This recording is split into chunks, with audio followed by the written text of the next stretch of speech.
မင်္ဂလာပါဂျူစီဂိမ်းမရတယ်ကြိုဆိုပါရစေမနေ့ကကျွန်တော်ရွေးပေးခဲ့တဲ့ဒါနယူကာဆယ်ဂိုးပေါ်ညီကိုတွေအဆင်ပြေကြမယ်လို့ထင်ပါတယ်တပွဲကောင်းတွေကတော့ဒါစက်တိုက်ဆိုသလိုအပေါင်းတွေပြနေပေါ့နော်ဒါကြောင့်ဒါတက်တော့ဒီအကောက်ကို follow မလုပ်တဲ့ညီကိုတွေရှိရင်လည်း follow လေးလုပ်ထားပေးပါဒီနေ့လဲကျွန်တော်တပွဲကောင်းထပ်ပြီးရွေးထုတ်ထားပါတယ်ဒါ Premier League ထဲကပွဲစဉ်မှာ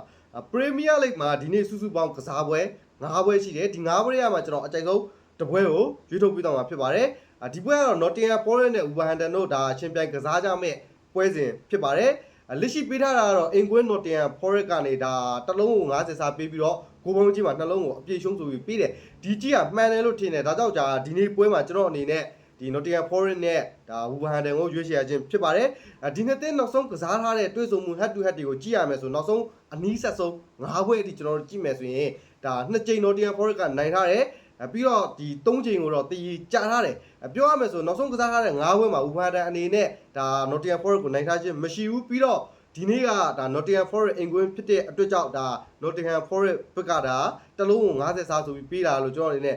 မြင်တယ်ပေါ့နော်ပြီးတော့တစ်ဖက် Wolverhampton ဘက်ကကြည့်ရမယ်ဆို Wolverhampton ကဒါဒီနှစ်ဒါဒီယာဒီမှာပေါ့နော်တော်တော်လေးဆိုးတဲ့ဒါသူ့အနေနဲ့ရှေ့ဆွဲမျိုးကိုပိုင်ဆိုင်ထားတယ်စုစုပေါင်း25ပွဲကစားပြီးတော့ဒါတပွဲပဲနိုင်ထားသေးတယ်ပေါ့နော်25ပွဲကစားပြီးတော့တပွဲနိုင်ပြီးတော့ရမှတ်အနေနဲ့10မှတ်ပဲရရှိထားသေးတယ်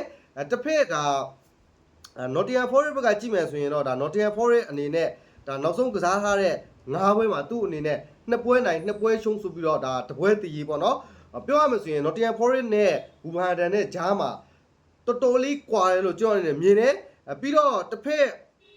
ဒါအစင်စရာမှာကြည့်မယ်ဆိုရင်လည်းဒါတန်းစင်းစုံရဲ့အပေါ်နာလေးမှာပဲရှိတယ်ပေါ့နော် Nottingham Forest ကပြီးတော့ဒါသူ့အောက်က West Ham ကလည်းဒါသူ့ကိုလိုက်လာပြီဖြစ်တယ်ဒါကြောင့် Nottingham Forest အနေနဲ့ဒီနေ့ပွဲကအမှတ်ယူဖို့အကောင်းဆုံးလို့ကျွန်တော်အနေနဲ့မြင်တယ်ဘာဖြစ်လို့လဲဆိုရင်ဒီနေ့ပွဲပြီးရင်သူ့အနေနဲ့ဒါ Europa League ကန်ရမယ် Europa League ကန်ရပြီးရင်ဒါတောက်လျှောက်ဆိုသလိုသူ့အနေနဲ့ပွဲချက်တွေလာပြီဒါကြောင့်ဒီနေ့ပွဲကအမှတ်ယူထားဖို့အကောင်းဆုံးပွဲလို့ကျွန်တော်အနေနဲ့မြင်တယ်ပေါ့နော်ပြောရမယ်ဆို Nottingham Forest နဲ့ Wolverhampton မှာဒါ Wolverhampton အနေနဲ့အဝေးကွင်းကနေတော့ Nottingham Forest အိမ်ကွင်းမှာလာပြီးတော့ဘလို့မှမနိုင်ဘူးလို့ကျွန်တော်အနေနဲ့ခံမဲ့တယ်ပြီးတော့ပေးထားတဲ့ကြီးအရာတစ်လုံး90စားနဲ့နှလုံးအပြည့်ရှုံးဆိုတာက Nottingham Forest အိမ်ကွင်းတစ်ဖက်ထဲရပဲဂူးသွင်းမယ်ဆိုပြီးတော့ပေးထားတဲ့ကြီးမျိုးဗျာဒါကြောင့်ဒီနေ့ပွဲမှာရွေးချယ်ရမယ်ဆိုရင်ကျွန်တော်အနေနဲ့ Nottingham Forest body ကိုကြိုက်ပါတယ်အနည်းဆုံး 1C 2C ဒီလောက်တော့သွားပါလိမ့်မယ်ဒါ Wolverhampton အနေနဲ့အဝေးကွင်းကနေဂူးသွင်းဂူးမသွင်းနိုင်ဘူးလို့ကျွန်တော်အနေနဲ့ခံမဲ့တယ်ပေါ့နော်ပေးထားတဲ့ကြီးအရာ 1C 2C ဒီလောက်ပဲသွားမယ်body ဘောဂိုးအောက်သွားဖို့အနေထားပို့လို့များတယ်ဒါကြောင့်ဒီနေ့ပွဲမှာဒါ body အနေနဲ့ကျွန်တော်အနေနဲ့ Nottingham Forest body ကိုကြိုက်ပါတယ်အကြိုက်တွေ့ညီကိုတွေလိုက်စောပါကျွန်တော်တော်အကောက်ကို follow မလုပ်ရသေးရင်လည်း follow လေးလုပ်ထားပေးပါကျွန်တော်တပွဲကောင်းနေနေ့စဉ်နဲ့အမျှတင်ပေးနေပါတယ်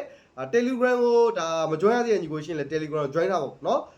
Telegram မှာဆိုရင်ကျွန်တော်တပွဲကောင်းအပြင်ဒါမောင်းကတ်တွေကိုလည်းတင်ပေးပါတယ်ဒီနေ့ညမှာလည်းကျွန်တော် Premier League ထဲကဒါ3သိန်းမောင်းကတ်တကတ်ကိုကျွန်တော် Telegram မှာတင်ပေးပါမယ် Technical link ကိုတော့ကျွန်တော်ဒါတက်တော့ရဲ့ bio မှာရှာပေးပါမယ်ဒီနေ့ဗီဒီယိုကတော့ဒီလောက်ပါပဲအကြိုက်တွေ့ညီကို like ကစားပါတော့ Nottingham Forest body ပါခင်ဗျ